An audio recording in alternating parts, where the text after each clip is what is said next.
The Death Ride. Years ago, when I was a little kid, snowmobiling was really popular. That's when we actually got real winters. A lot like the East is experiencing now. Anyhow, there was always a competition within the family of who had the best sled and who had the worst and so forth and so on. The old man had the end-all, beat-all of snowmobiles at the time, a Polaris 500.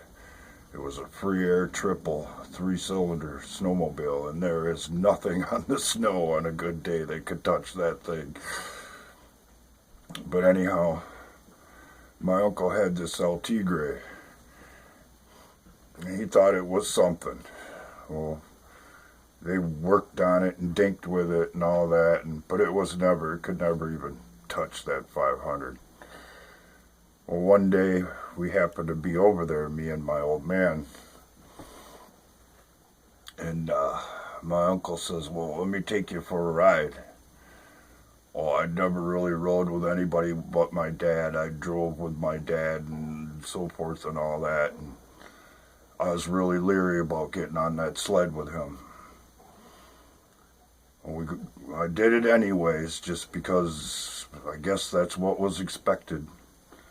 And we rode down the driveway and all that, and he gets down to the end of the driveway. I think we're going to go back up this the same way we came, and all of a sudden he pulls into a plowed field.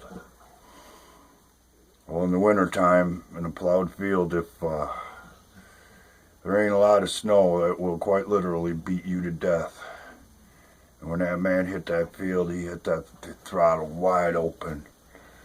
And that snowmobile literally turned into a bucking bull, and I was sitting on the back just getting jarred and jarred and jarred. When we finally got through it, and all I was trying to do was hang on. At this point, it was hang on or fall off, and I should have jumped the hell off.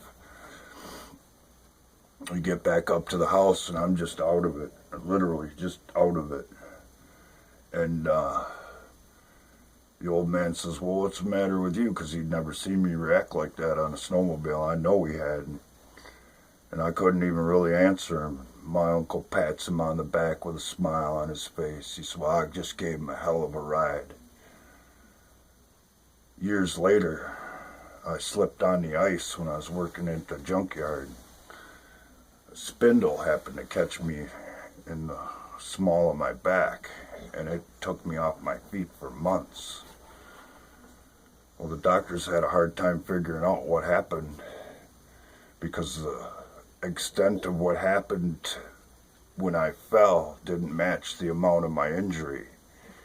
And they finally concluded that I had re-injured an old injury from years ago that had occurred to my back.